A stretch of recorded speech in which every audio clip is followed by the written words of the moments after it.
Prime time news को पेश करने में ताउन किया है insight international school Hyderabad.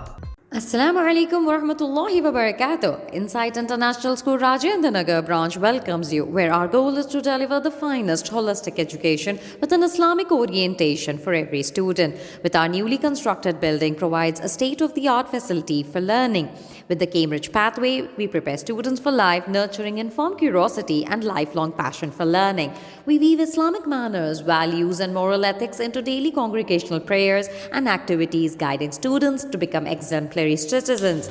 We have our branches at Sheikpet and Mehdipatnam from nursery to grade 10. Join us for your child's holistic development.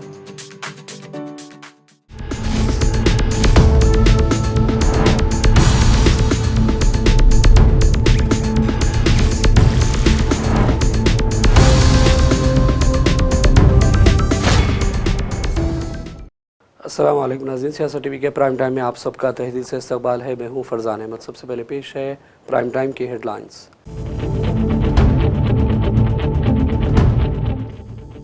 BRS हुकूमत की जानिब से दिया गया चावल दरअसल मवेशियों को खिलाने के लिए इस्तेमाल होता था। कांग्रेस हुकूमत मेयारी चावल दे रही है, रेवंत रेड्डी का दावा।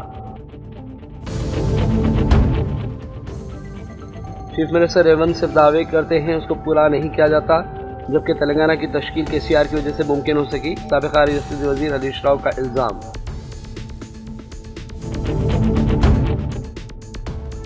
चीफ मिनिस्टर रेवंत रेड्डी को ज़ैब नहीं देता कि वो किसी भी कम्युनिटी की तौहीन करे। तेलंगाना जागृति सदर कविता ने वेलमा बरादरी के खिलाफ रेवंत के रिमार्क पर अफसोस का किया इजहार।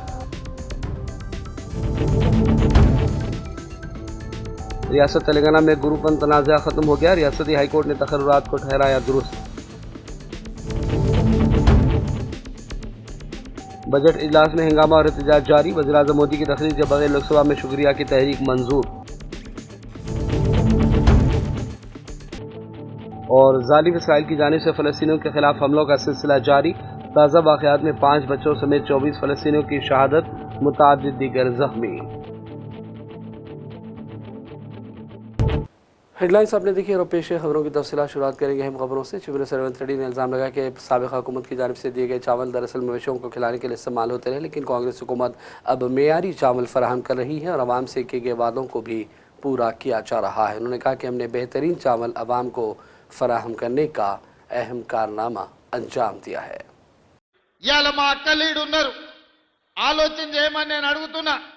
ఆనాడు మీకు రేషన్ షాపుల్లో వచ్చే దొడ్డు బియ్యం మిల్లర్లకు అమ్ముకోవడమో లేకపోతే బర్రెలకు దానా పెట్టడానికో పనికొచ్చింది తప్ప ఎన్నడన్నా బుక్కెడు బువ్వ ఆ దొడ్డు బియ్యంతో వండుకొని మీరు తిన్నరా?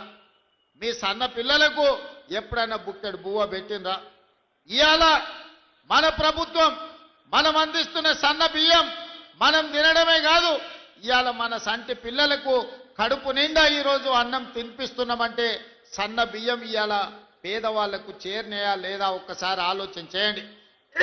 అందుకే ఇవాళ వీటికొచ్చిన మా అక్కల్ని అడుగుతున్నా, సన్న బియ్యం ఎవరెవరికైతే వచ్చినాయో సన్న బియ్యం వండుకొని సంటి పిల్లలకి ఎవరైతే అన్నం తినిపిస్తుండ్రో వాళ్ళందరూ కూడా ఇవాళ కాంగ్రెస్ పార్టీకి ఓటు వేయాల్సిందిగా నేను కోరుకుంటున్నా। साबिक़ा रियासती वज़ीर हरीश राव ने कहा कि रेवंत रेड्डी सिर्फ वादे करते हैं, उसको पूरा नहीं किया जाता, जबकि तेलंगाना की तश्कील केसीआर की वजह से मुमकिन हो सकी। उन्होंने भी कहा कि केसीआर की कुर्बानी की वजह से आज हम तेलंगाना रियासत में मुकीम हैं और रियासत की तरक्की की भी बीआरएस के दौरे हुकूमत में ज़्यादा हुई है। మొన్నేందో హార్వర్డ్ పోయి వచ్చిందట, వీణ హార్వర్డ్ పోయినా అంతరిక్షం పోయినా కుక్క తోక వంకరది, అది బూతులు తప్ప ఇంకేమన్నా వస్తాయా? కేసీఆర్ జాతిపిత ఎట్లయితాడు అంటాడు। కేసీఆర్ లేకపోతే తెలంగాణ వచ్చునా? అసలు ఈ తెలంగాణ ఈ స్వరాష్ట్రం ఎట్లొచ్చింది? కేసీఆర్ త్యాగాలతోని ఆయన ఆమరణ నిరాహార దీక్ష పడితే మీరందరూ కూడా దీక్ష పట్టిరు కదా తెలంగాణ కోసం। మీరందరూ బయలుదేరలే రోడ్ల మీదకి? ఈ రేవంత్ రెడ్డి నన్ను ఒక్కనాడైనా జై తెలంగాణ అన్నాడా? ఈయన ముఖానికి తెలంగాణ తెచ్చిన దాంట్లో మీరు అమరులు కేసీఆర్ ఇంతమంది కొట్లాడి మనం తెలంగాణ తెచ్చినాం। కేసీఆర్ లేకపోతే తెలంగాణ వచ్చునా? అసలు అది వచ్చేపటికే నువ్వు ఇలా కుర్చీలో కూర్చున్నావు। ఈయన కేసీఆర్ ముమ్మాటికి జాతి పిత, రేవంత్ రెడ్డి బూతు పిత। వీడు బూతులు తప్ప ఏమన్నా వస్తాయా వానికి? అదే నువ్వు ఇప్పుడు ముఖ్యమంత్రి అంటే ఏం మాట్లాడాలి? ఇగో నేను 4000 పింఛన్ రేపటికెళ్ళి ఇస్తున్నా అని చెప్పాలి। లేకపోతే నేను మహిళలకు బాండ్ పేపర్ మీద రాసి సంతకం పెట్టి ప్రామిసరీ నోటు మీద 2500 ఇస్తా అన్నా ఇక రేపటి నుంచి ఇస్తా అని చెప్పాలి. గది చెప్పాడు, అదేం మాట్లాడితే బూతులు తిట్టుడు. अरे केसीआर एमो तेलंगाना के वजीर रेवेन्यू पी श्रीनिवास रेड्डी ने कहा कि कांग्रेस हुकूमत पर चंदाखोरी और गुंडागर्दी की कोई जगह नहीं है। गुज़श्ता हुकूमत ने आवाम को सिर्फ धोखा दिया। नरमा हुक्मरानी में 21,000 करोड़ के कर्जे माफ़ किए गए और किसानों को 20 करोड़ के बिलासूद कर्जे जात दिए गए। उन्होंने दावा किया कि टीआरएस ने 10 साल में एक मकान नहीं दिया, जबकि कांग्रेस ने 1 साल में 4.5 लाख मकानात गरीबों के लिए मंजूर किए। जिला खम्मम में कांग्रेस की जानिब से बल्दी इलेक्शन की मुहिम के सिलसिले में रैली निकाली गई, जिससे रियासती वजीर ने खिताब किया। तेलंगाना जागृति की सदर के कविता ने कहा कि चीफ मिनिस्टर रेवंत रेड्डी को जेब नहीं देता कि वो किसी भी कम्युनिटी की तौहीन करें। उन्होंने कहा कि चीफ मिनिस्टर को हर एक का एहतराम करना चाहिए। सियासी तनकीदों की गुंजाइश ज़रूर है, लेकिन किसी मखसूस ज़ात या ग्रुप को तनकीदों का निशाना बनाना बिल्कुल दुरुस्त नहीं है। याद है कि चीफ मिनिस्टर रेवंत रेड्डी ने वेल्मा ब्रादरी के खिलाफ मुबैना तौर पर रिमार्क किए, जिसकी मुख्तलिफ गोशों से मजम्मत का सिलसिला जारी है। देखिए, अनफॉर्चुनेटली राहुल गांधी जी हमेशा एक कॉन्स्टिट्यूशन लेके घूमते रहते हैं और उनके खुद के मुख्यमंत्री जो यहाँ तेलंगाना के रेवंत रेड्डी जी है, वो हर वक्त कॉन्स्टिट्यूशन को वायलेट करते रहते हैं। कॉन्स्टिट्यूशन में जब ओथ लेते हैं, जब मुख्यमंत्री के पद पे चढ़ते हैं कोई आदमी, तो वो यही प्रॉमिस करता है कि हम किसी के साथ भेदभाव नहीं करेंगे, हम सबको एक समान देखेंगे। लेकिन यहाँ हमारी कम्युनिटी जो है, वेलमा कम्युनिटी है, उसको इंसल्ट करते हुए लगातार रेवंत रेड्डी साहब एक हद पार के इंसल्ट करते रहते हैं। ये ठीक बात नहीं है। किसी के साथ भी भेदभाव नहीं करनी चाहिए। और पूरे लैंग्वेज में जब आप किसी के बारे में किसी के भी बारे में आप बात कर रहे हो, तो एक मर्यादा भी होनी चाहिए। एक भाषा की एक सीमा भी होती है, मर्यादा की सीमा होती है। तो वो हर हद पार कर चुके हैं और ये जनता नोटिस कर रही है। सही वक्त पे डेफिनेटली जवाब देंगे।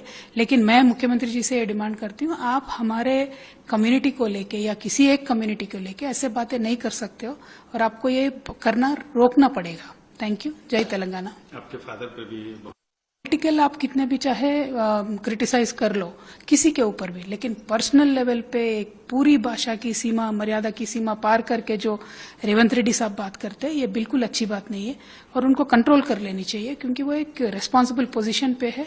He should really control his words. रियासती वजीर मोहम्मद अजहरुद्दीन की मौजूदगी में ज़ेराबाद में बीआरएस के दर्जनों कारकुन कांग्रेस पार्टी में शामिल हो गए। याद रहे कि तेलंगाना में बल्दी इलेक्शन के पेश नज़र मोहम्मद अजहरुद्दीन को ज़ेराबाद की जिम्मेदारी सौंपी गई है और वो हल्के में इंतखाबी मुहिम चलाने में इन दिनों मसरूफ़ हैं। रियासती वजीर पूनम प्रभाकर ने अपने हल्के हुस्नाबाद में ऑटो चलाकर सबको हैरत में डाल दिया। सोशल मीडिया पर यह वीडियो तेज़ी के साथ वायरल हो गई, जो आप स्क्रीन पर देख सकते हैं। इंतखाबी मुहिम के दौरान सियासी लीडरों की जानिब से इस तरह के वाक़यात हालांकि मामूल है, लेकिन रियासती वजीर की जानिब से ऑटो चलाने के वाक़े को गैर मामूली शोहरत मिल रही है। बीजेपी लीडर और मरकजी वजीर किशन रेड्डी ने इल्ज़ाम लगाया कि बीआरएस ने 10 साल हुक्मरानी की है और तेलंगाना को लुटा है। उन्होंने कांग्रेस पर भी इल्ज़ाम लगाए और कहा कि कांग्रेस ने भी रियासत में कोई काम नहीं किया। मुत्तहदा एपी में कांग्रेस ने बरसों हुकूमत की, लेकिन तरक्याती कामों को अंजाम नहीं दिया गया। आइए देखते हैं किशन रेड्डी का ये बयान। लगभग तेलंगाना के हर घर से लाखों लोग बहुत सालों पर आंदोलन करके 1200 लोग तेलंगाना के नौजवान कुर्बानी देकर तेलंगाना लाया गया। आज ऐसा तेलंगाना 10 साल बीआरएस के सरकार में और लगभग लास्ट 26 महीने से कांग्रेस सरकार में तेलंगाना को लूटा है। तेलंगाना आज इकोनॉमिकल क्राइसिस में है। जो म्युनिसिपैलिटी चुनाव हो रहे, इस तेलंगाना में आज कांग्रेस पार्टी हो, बीआरएस पार्टी हो, कोई भी फाइनेंशियल असिस्टेंस इस म्युनिसिपैलिटी को नहीं दिया गया। जैसा टीआरएस तेलंगाना को लूटा है, वैसा ही आज कांग्रेस पार्टी तेलंगाना को लूट रही। देश में किधर भी चुनाव होता है, उस चुनाव के लिए तेलंगाना के पैसा हजारों crore Congress party RR tax के नाम पर कलेक्ट करके कांग्रेस पार्टी की चुनाव के लिए अलग अलग प्रांतों को तेलंगाना से भिजा रहे हैं। मगर तेलंगाना के कैपिटल हैदराबाद में अगर स्ट्रीट लाइट्स जल गए तो स्ट्रीट लाइट्स रिप्लेस करने का पैसा भी आज सरकार के पास नहीं है। मोर देन 10 लाख करोड़ रुपए आज तेलंगाना के ऊपर कर्जा है। बीआरएस हो, कांग्रेस पार्टी हो, कंपटीशन के तरह कर्जा लाने के लिए, लोन्स लाने के लिए पूरे प्रयास कर रहे।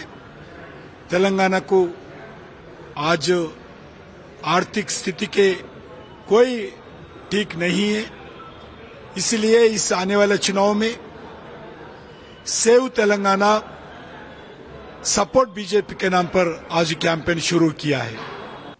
तेलंगाना में ग्रुपन जायदादों की तकरीर के अमल से मुताल्लिक गुज़िश्ता कुछ अरसे से जारी बेचैनी खत्म हो गई। मुंतखब उम्मीदवारों को बड़ी राहत देते हुए तेलंगाना हाई कोर्ट की डिवीजन बेंच ने आज अहम फैसला सुनाया। ग्रुपन तकरीरात पर इस्तक़बाल सिंगल बेंच की जानिब से आयद करदा हुक्म इल्तवा को चीफ जस्टिस की सरबराही वाले बेंच ने मनसूख कर दिया। समाअत के दौरान अदालत ने दोनों फरीक़ैन के दलाइल सुने, उसके बाद अहम रिमार्क्स दिए और वाज़ेह किया कि ग्रुपन तकरीरात दुरुस्त है और इम्तिहान शफाफ तरीके से मुनक़िद हुआ। अदालत ने वाज़ेह किया कि इम्तिहान में किसी किस्म की बेज़ाब्तगी के कोई सबूत मौजूद नहीं है। रमज़ान मुबारक के दरमियान शाम 9:30 तक रात 12:30 बजे तक मीना हॉस्पिटल तापुर पिलर नंबर 254 खदमात अंजाम देता रहेगा। जो मरीज़ इस वक्त रुजू होना चाहते हैं वो इससे इस्तिफ़ादा हासिल कर सकते हैं। डॉक्टर्स ने इस सिलसिले में आज प्रेस कॉन्फ्रेंस की और तमाम तर तफसीलात से आगाह किया।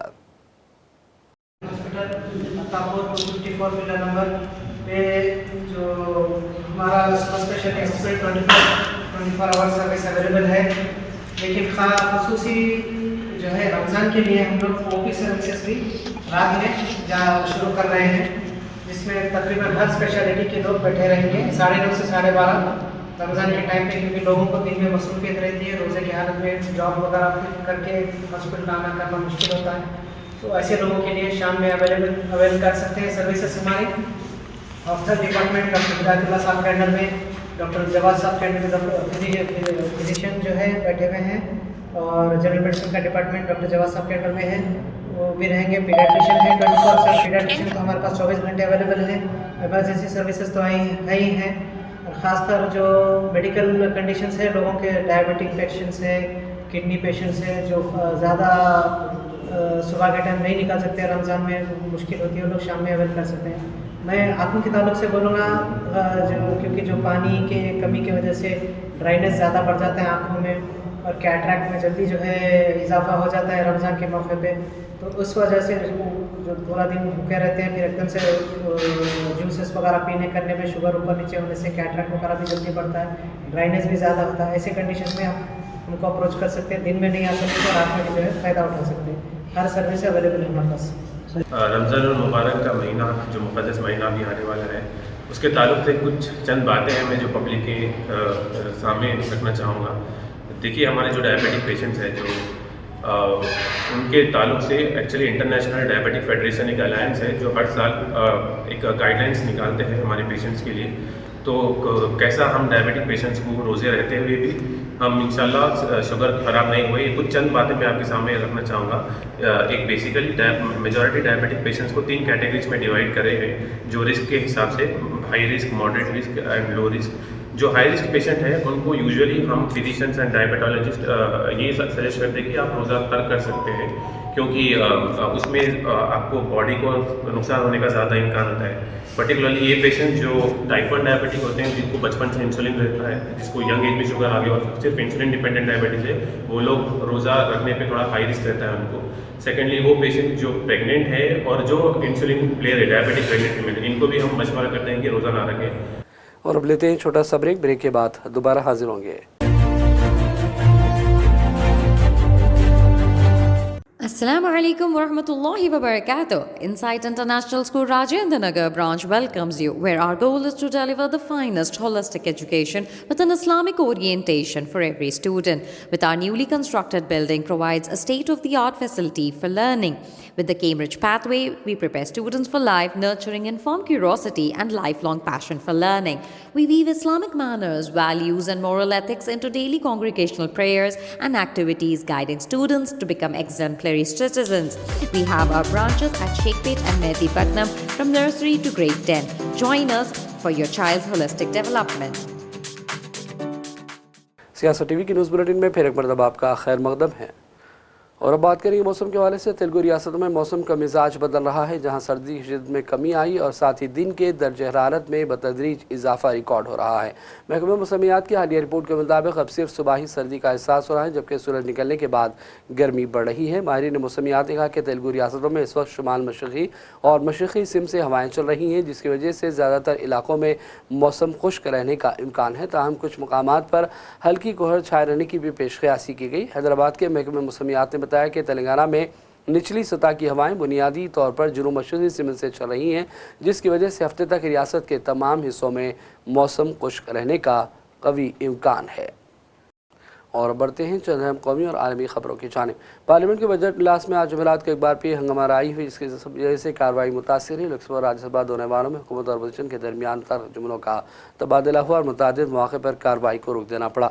सबसे अहम पेशरफ्त ये रही कि लोकसभा में सदर जमहूरिया के खिताब पर पेश करदा शुक्रिया की तहरीक वज़ीर-ए-आज़म मोदी की मुजवज़ा तकरीर के बगैर ही मंजूर कर ली गई। लोकसभा की कार्रवाई जैसे ही शुरू हुई, अपोजिशन अरकान ऐवान के वस में आकर एहतजाज करने लगे। शोर शराबे को देखते हुए स्पीकर ओम बिरला ने कार्रवाई को मुलतवी कर दिया। ऐवान की नशिस्त दोबारा शुरू हुई तो सूरत हाल में कोई तब्दीली नहीं आई और अपोजिशन ने नारे लगाए। इस हंगामे को देखते हुए स्पीकर ने सदर के खिताब पर शुक्रिया की तहरीक को रायशुमारी के लिए पेश किया, जिसे निदाई वोट के जरिए मंजूर किया गया। मोदी को इस बहस का जवाब देना था और पहले इसके लिए वक्त भी मुकर्रर था, लेकिन मुसलसल एहतजाज की वजह से वो ऐवान नहीं आ सके। और उधर दूसरी जानिब राज्यसभा में भी माहौल कशीदा देखा गया। मल्लिकार्जुन खड़गे ने ऐवान में कहा कि लोकसभा में अपोजिशन लीडर को बोलने का मौका नहीं दिया जा रहा है, जो जमहूरी रिवायात के खिलाफ है। उन्होंने कहा कि पार्लियामेंट दोनों ऐवानों का मजमुआ है और एक ऐवान में पेश आने वाले वाक़यात पर दूसरे ऐवान में ज़ाहिर ख्याल करना चाहिए। उनके बयान पर कायदे ऐवान JP नड्डा ने एतराज़ किया और कहा कि राज्यसभा में लोकसभा की कार्रवाई पर बहस क़वाइद के खिलाफ है और हर ऐवान अपनी हदूद में काम करता है। इस मामले पर दोनों लीडरों के दरमियान तकरार भी देखने में आई। Matters raised with. Sir, we have requested for LOP to speak for 2 minutes. 2 minutes. Thank you, sir. Hi, you have given me an opportunity to speak about the democratic principles of this country. Sir, Parliament means Lok Sabha and Rajya Sabha as per our constitution. We have got 2 chambers and one is Lok Sabha, another is Rajya Sabha. But the Lok Sabha leader, LOP, is not allowed to speak. And he wanted to speak about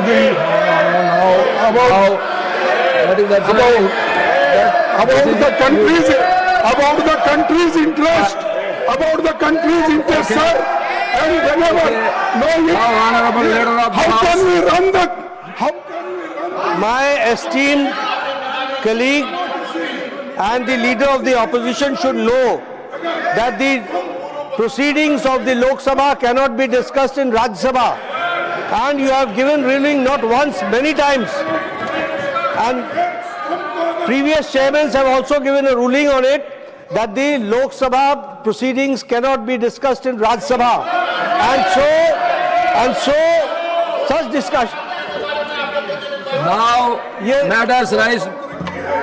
अगर इनको इच्छा है तो अपने party के सदस्यों को बोले कि लोकसभा में चर्चा करें और राज्यसभा में जो पूरी अच्छी तरीके से चर्चा चल रही है और प्रोसीडिंग चल रही है वो चलती रहे, ऐसा मेरा निवेदन है।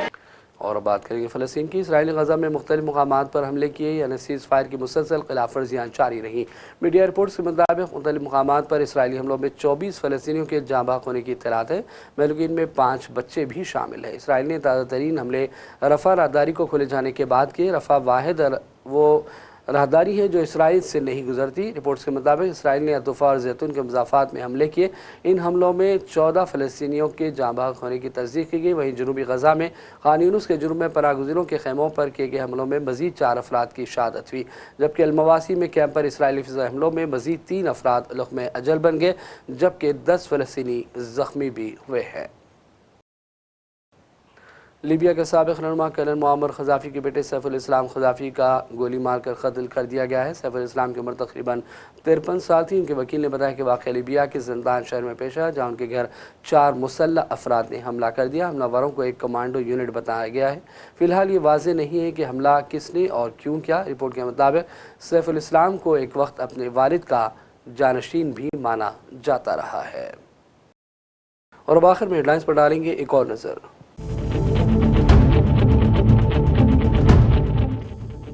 BRS हुकूमत की जानिब से दिया गया चावल दरअसल मवेशियों को खिलाने के लिए इस्तेमाल होता था। कांग्रेस हुकूमत मेयारी चावल दे रही है, रेवंत रेड्डी का दावा। चीफ मिनिस्टर रेवंत सिर्फ दावे करते हैं, उसको पूरा नहीं किया जाता, जबकि तेलंगाना की तश्कील KCR की वजह से मुमकिन हो सकी। साबिक़ा रियासती वज़ीर हरीश राव का इल्ज़ाम।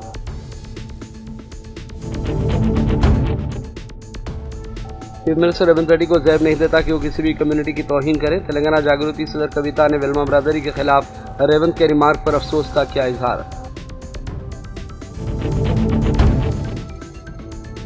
रियासत तेलंगाना में गुरुपन तनाज़ा खत्म हो गया। रियासती हाईकोर्ट ने तकर्रुरात को ठहराया दुरुस्त। बजट इजलास में हंगामा और एहतजाज जारी। वज़ीर-ए-आज़म मोदी की तकरीर के बगैर लोकसभा में शुक्रिया की तहरीक मंजूर। और जालिम इसराइल की जानिब से फ़लस्तीनियों के खिलाफ हमलों का सिलसिला जारी। ताज़ा वाक़यात में 5 बच्चों समेत 24 फ़लस्तीनियों की शहादत, मुताअद्दिद दीगर ज़ख्मी।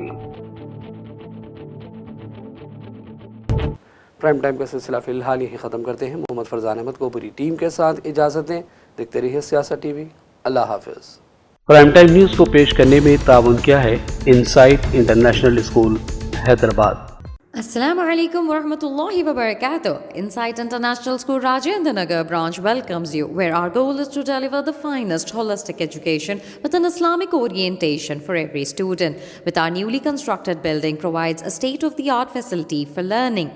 With the Cambridge pathway, we prepare students for life, nurturing informed curiosity and lifelong passion for learning. We weave Islamic manners, values and moral ethics into daily congregational prayers and activities, guiding students to become exemplary citizens. We have our branches at Sheikpet and Mehdi Patnam from nursery to grade 10. Join us for your child's holistic development.